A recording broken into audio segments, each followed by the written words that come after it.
Start with a double ear twist for the apple leaves.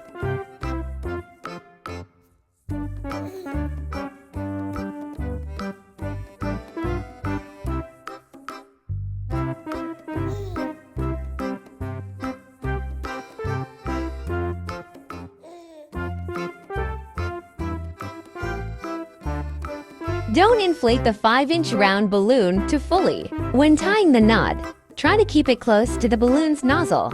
Squeeze lightly. Shape the round balloon into a gourd-like form. Use your index finger to push the spout to the bottom of the ball.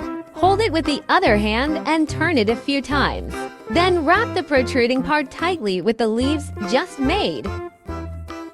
The method for making an apple is actually the same as making an apple knot. When shaping with 260 balloons, we often use the apple knots.